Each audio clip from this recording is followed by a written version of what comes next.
Jon Snow stood by the walls of Castle Black, the cold wind tugging at his cloak, biting through the layers like a punishment. Ghost paced beside him in silence, sensing the storm that churned beneath his master's stillness. A raven circled, overhead but never landed, as if it too didn't want to bear witness to what was about to unfold. The wall had been his home, his prison, and his sanctuary, but tonight it felt like a stage set for truth. Not the kind sung by bards in halls with blazing hearths, but the kind that curdled blood and cracked the bones of trust. He pulled out the letter again, its edges frayed from being opened and closed 100 times. The seal was unmistakable. Direwolf, pressed in black wax. But the words inside were something he never imagined would come from the house he'd died for. Jon, you were never meant to rule. You were meant to shield the truth. Ned gave you the Stark name not out of love, but strategy. You are the last insurance policy of a house that betrayed both king and kin. If you value peace, stay silent.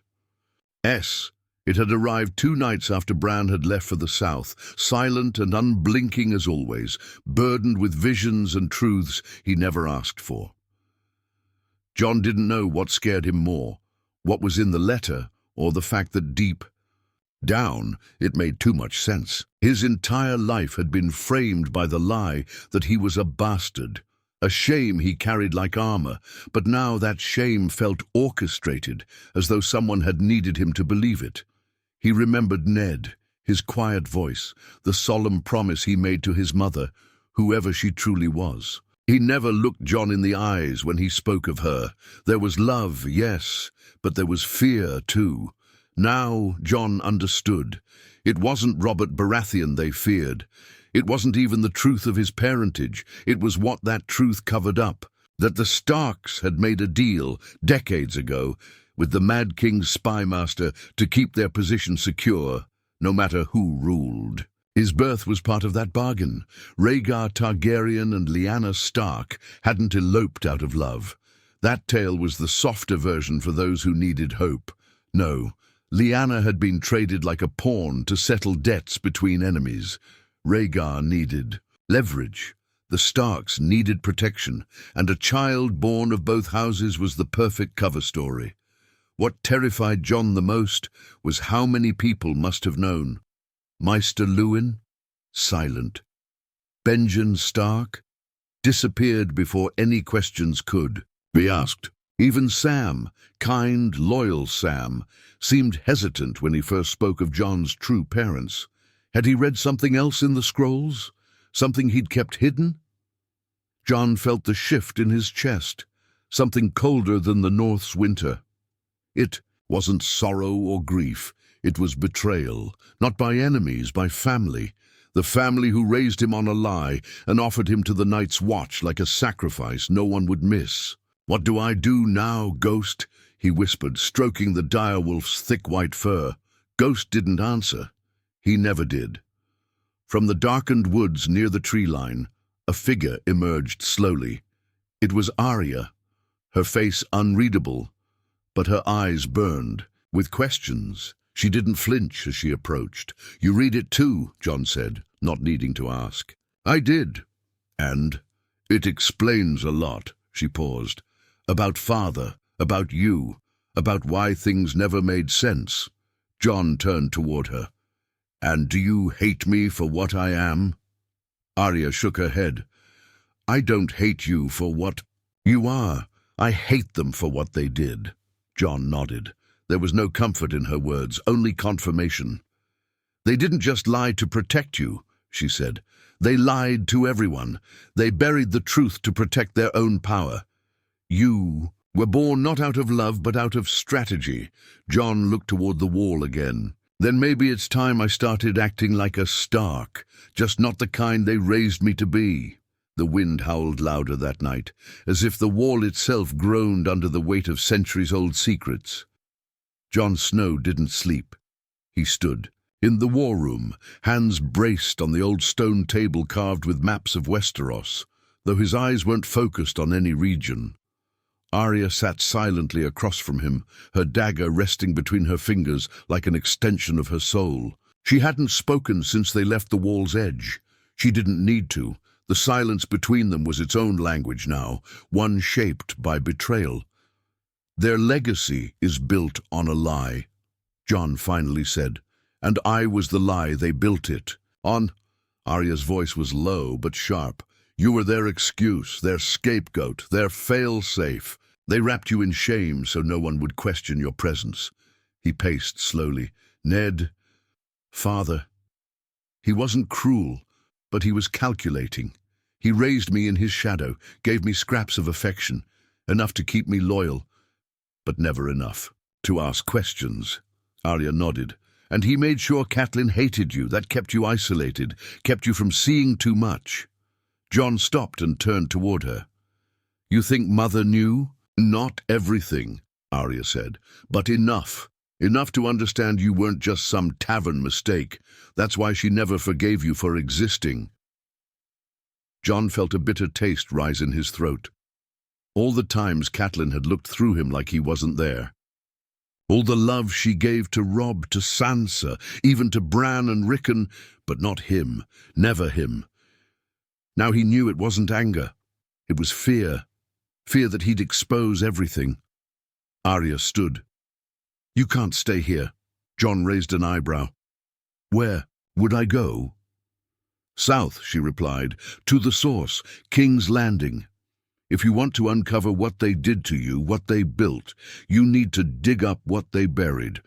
The truth won't be found on this side of the wall." Jon hesitated. "I'm not a Stark, not truly. Maybe not by blood," she said, stepping closer, "but you carry their burden. That makes you more Stark than any of them." They left before sunrise, cloaked in the shadows and cold. No farewells, no banners. Just two siblings riding through. The haunted north, with nothing but their names and a growing storm of truth. Days later they passed through Winterfell under the cover of dusk. The castle looked smaller now, not physically but emotionally. Jon felt nothing when he saw the towers and stone. It wasn't home. It never had been. They didn't stop. By the time they reached the Trident, Arya produced a sealed parchment from her satchel. Jon eyed it suspiciously. "What's that?" "It's from Gendry," she said. "He found something. Hidden records buried under the Red Keep. Maester. Scrolls sealed with both Targaryen and Stark wax." Jon's heart skipped. "Why didn't you tell me?" "I didn't want to believe it was real, but it confirms what we feared. The Starks didn't just make a deal with the Targaryens, they made a pact with Aerys himself." Jon stared at her. "The Mad King?" She nodded. "Before the rebellion, before the wars. Aerys was paranoid, and the North offered him something in exchange for being left alone." "What? A bloodline, a child, you?" Jon gritted his teeth. "But why? Why would the Mad King accept a Stark child?" Arya hesitated. "Because your father wasn't Rhaegar." Jon froze. Arya continued. "According to Gendry's notes, Rhaegar was never part of the pact. He found out about it too late. Lyanna was given to Aerys as part of a secret arrangement. He wanted a child born of Stark resilience and Targaryen fire, a legacy he could control." Jon staggered back, breath shallow. "You mean I'm the Mad King's son?" Arya nodded. "And Ned knew he wasn't protecting you from Robert. He was protecting the realm from you." The room spun around Jon. The world, once cracked, now shattered. All the years of pain, of searching, of trying. To be someone worthy. It was all based on a nightmare he hadn't even known he was living. "Then what am I?" he whispered. Arya stepped forward and placed a hand on his shoulder. "You're the end of their game. You can burn their legacy to the ground, or build something honest from the ashes." Jon looked into her eyes and saw no pity, only purpose. And for the first time, he felt it too. The fire in Jon's chest hadn't cooled since Arya spoke those words. "You're the end of their game." Each beat of his heart echoed louder with purpose now. Not vengeance, not anger, something deeper. A need to expose everything, even if it meant unraveling the names of those he had once loved. They entered King's Landing under false names. Arya had arranged everything: documents, disguises, even a safe house in Flea Bottom, tucked between butcher stalls and brothels. Jon barely spoke during the ride, not out of fear, but because every thought in his mind was a battlefield. He wasn't Rhaegar's son, he wasn't Ned's nephew.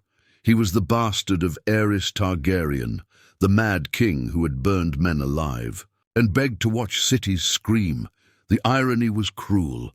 Jon had spent his life running from madness, clinging to honor, to restraint. And now, that same madness ran through his veins like wildfire. Arya led him through winding alleys until they stood before a narrow building with rotted shutters and peeling paint. Inside waited Gendry, taller and broader than before, his blacksmith's arms crossed over his chest. "You came," he said, voice low. Arya gave a small nod. "He needs to see it." Without a word, Gendry handed Jon a rolled parchment, old and brittle, sealed with red and grey wax.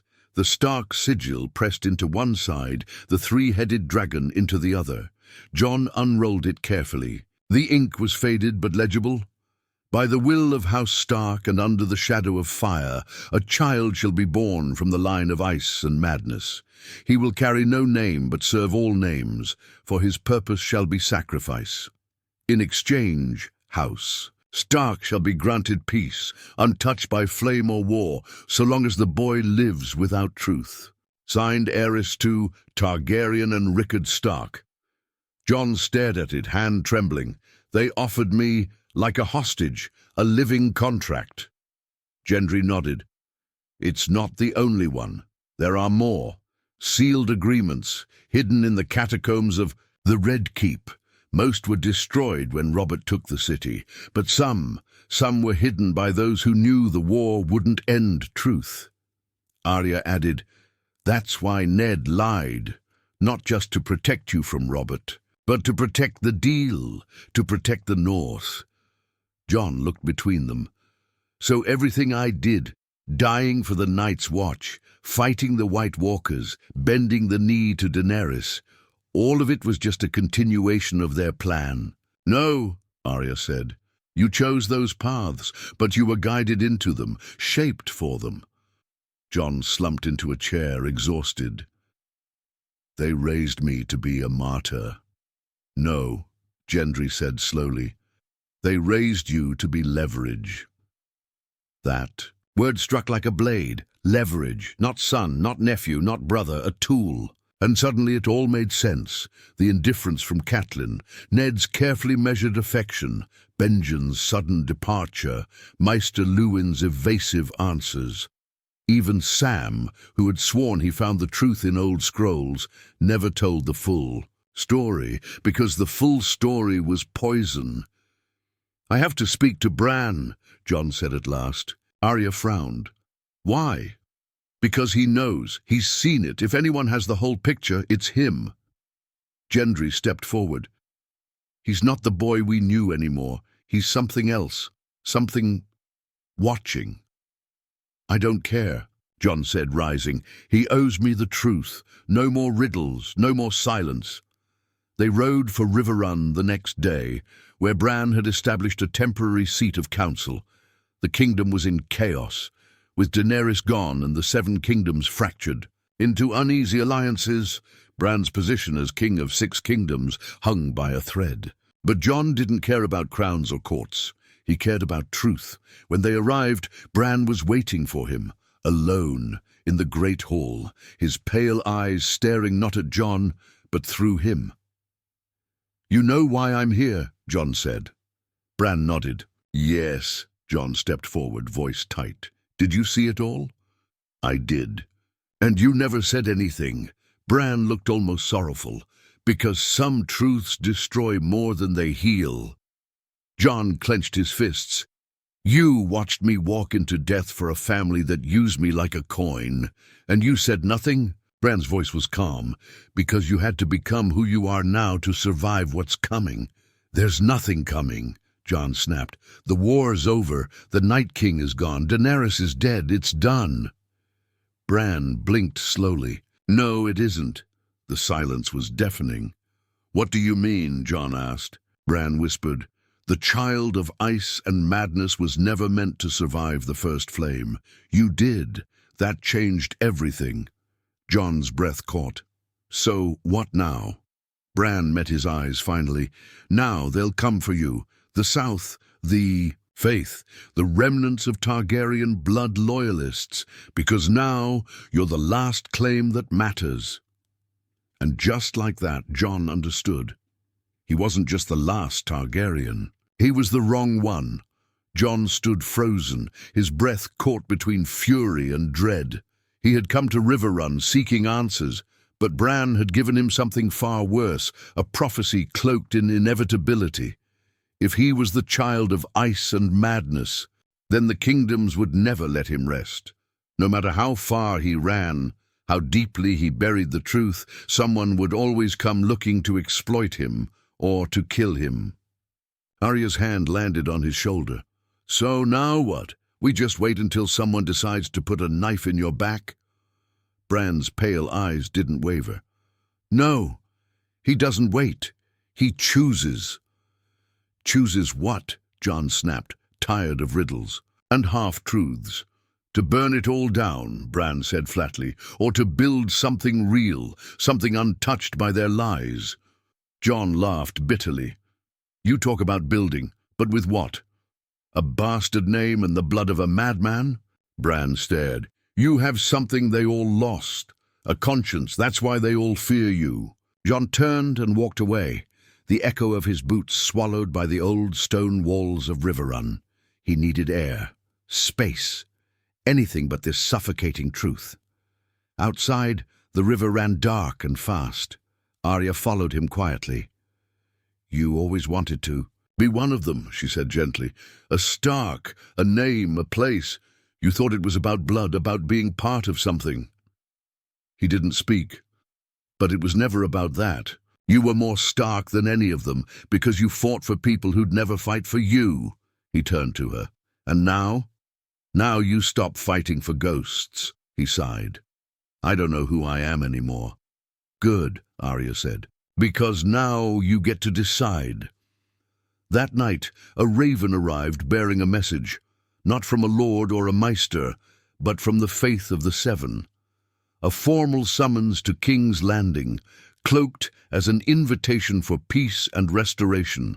But Jon knew better. The High Septon didn't want peace. He wanted to put the last Targaryen in a golden cage or on a pyre. They wanted him back in the capital, not as a ruler, but as a symbol, a spectacle, proof that treason could still bleed. Arya read the message and scoffed. "So they want to honor your bloodline with chains. Typical." Gendry, who had been quietly repairing a sword in the corner, set down his hammer. "They're scared of you. That's the only reason they'd invite you." Jon stared at the fire. "Then maybe it's time they had reason to be." Arya raised a brow. "What are you thinking?" He stood. "I'll go, not as their prisoner, not as their pawn, but on my own terms. If they want to parade a legacy, I'll give them one. But it won't be theirs. It'll be mine." Gendry frowned. "You're walking into a pit full of knives." "I've done it before," Jon said. And so they rode again. But this time, not in silence. Jon made no effort to disguise himself. He wore no helmet, no false name. Let them see the bastard they all feared. Let them tremble. Word spread quickly. The White Wolf is marching south. The Targaryen boy walks free. The North's ghost has returned. By the time they reached King's Landing, the city buzzed like a beehive poked with a spear. Guards at the gate hesitated, then opened them. Jon entered the capital not with an army, but with the truth. They were escorted to the Great Sept, now rebuilt with marble and sanctified blood. The High Septon stood at the altar, flanked by armored Faith militant. Behind him, a crowd of lords and nobles waited, cloaked in politeness but dripping with fear. "You grace us with your presence," the High Septon said, voice too warm to be sincere. The people are eager to see a true-born heir of fire and snow. Jon didn't bow. Then let them see what your lies created. Gasps echoed through the hall. He stepped forward, parchment in hand, the original pact. Arya laid it before the court. This is the foundation of your peace, the secret that brought you silence, a deal between a madman and a coward. The room erupted. Some shouted, forgery! Others, blasphemy! A few stood silent, pale-faced, like statues, realizing they were made of ash. The High Septon's smile cracked. And what would you have us do, bastard prince? Hand you the throne out of guilt? I want no throne, Jon said. I want the world to know who the Starks really were, what the Targaryens truly did, and what the faith allowed. A heavy silence followed. You seek to destroy history, the Septon hissed. No, Jon said. I seek to end its chains. As he turned to leave, Arya behind him, Gendry holding back the guards, the High Septon called out, You'll never be safe. You've made enemies that don't forget. Jon paused. Then it's a good thing I'm used to dying. And with that, the last son of madness walked out of the holy hall, leaving truth behind like wildfire waiting for a spark. The doors of the great sept slammed shut behind them, and the tension that had coiled in Jon's chest didn't release. It burned hotter. He had shattered centuries of myth in one stroke. The pact, the lie, the names carved into statues and songs, torn apart by a bastard who refused to stay silent. Outside, King's Landing pulsed with murmurs. The people sensed something had changed. The streets weren't cheering nor rioting yet, but the whisper networks were already spinning. Jon Snow is the Mad King's son.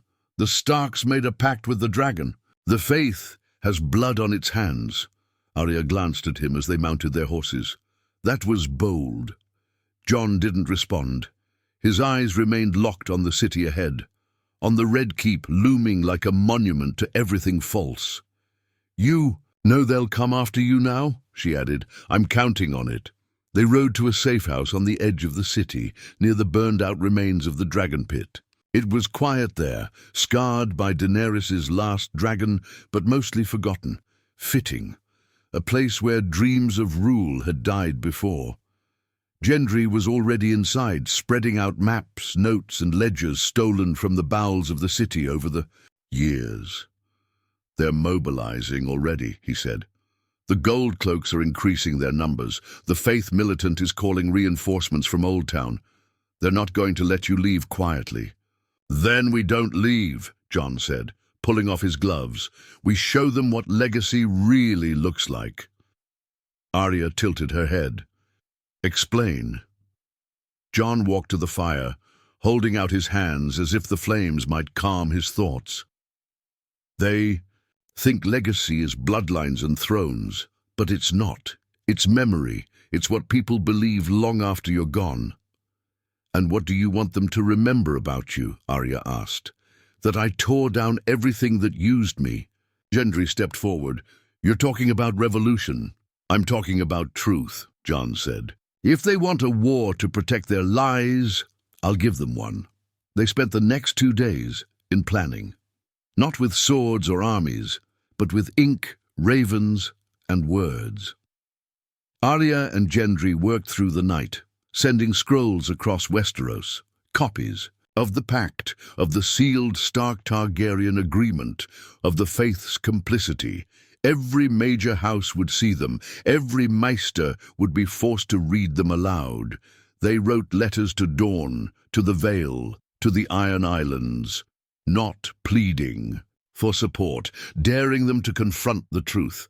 Jon signed each scroll with one line. The bastard prince does not seek your crown, he seeks your conscience. On the 3rd day, the city erupted. The faith branded Jon a heretic, an abomination of dragon flame. The Lannister loyalists called for his execution. Even the remnants of Daenerys' followers, those who had quietly returned to the shadows, saw him as a threat to their shattered hopes of a pure Targaryen rebirth. But not all turned against him. A raven came from the vale. Lord Robin Arryn, eccentric and fragile as ever, had written in shaky hand, "If even half of this is true, the world owes you more than silence." From the Iron Islands came a gruff reply, "Burn their gods, tear down their walls, that's what we do best." And from Dawn, a single sentence, "The old rules died with the dragons, speak and we will listen." Arya smiled when she read them. "You're not just burning their lies, Jon. You're building something new." But Jon didn't smile. He felt no joy, no pride, only resolve. "I didn't come for power. I came so no one else has to carry what I did." That night, the first riot broke out outside the Sept. The people demanded to see the pact, to know the truth. The Goldcloaks fought them back, but the spark had caught. The fire had begun. Inside the Red Keep, the small council convened in chaos. Whispers of assassination filled the air, bribes, poison, anything to silence the bastard. "Prince." But Jon didn't hide. He walked through the streets in daylight, cloak open, sword at his hip, daring them. And every time someone spat "traitor," 10 others whispered "truth." He was no longer a shadow in someone else's house. He was a storm they couldn't cage. The city burned with whispers. By the 6th day, Jon Snow had become more than a man. He was a reckoning. His image spread not through banners or songs, but through the mouths of bakers, beggars, and blacksmiths. Every commoner who had lived under the lies of thrones now had a symbol of defiance, not a king, not a conqueror, just a bastard who refused to bow. But the walls of power were closing in fast. Inside the Red Keep, a coalition was forming. Lords who had once been enemies now found common cause in fear. Jon Snow, Targaryen by blood, Stark by betrayal, was a threat to the very structure they had spent lifetimes defending, and someone was going to put him down.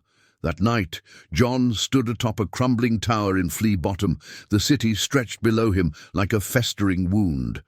Arya joined him quietly. "They'll try to kill you tomorrow," she said. "I know. Do you care?" He took a long breath. "I care that they're still afraid." Arya looked up at him, her voice steady. "There's one way to end this." Jon's eyes narrowed. "I'm not taking the throne. I'm not talking about ruling," she said. "I'm talking about revealing everything, the real ending, the one they can't hide." He stared at her. "The letters aren't enough?" "No," Arya said. "They'll say you forged them, that you're mad, like your father, that you made it all up." She pulled something from her cloak, a scroll, older than the rest, stamped with 3 seals: Stark, Targaryen, Faith of the Seven. Jon opened it and read, mouth slowly falling open. It wasn't just the pact. It was the original command, a directive issued by the Mad King himself, ordering the execution of the child after his 5th name day, if he shows signs of instability. "Instability," Jon muttered. "They were going to kill me anyway." "They always were," Arya said. "You were just convenient while you were quiet." He clenched the scroll. This proves everything." Arya nodded. "Then let's give it to the world." At dawn, they stood before the gates of the Red Keep, unarmed but unflinching.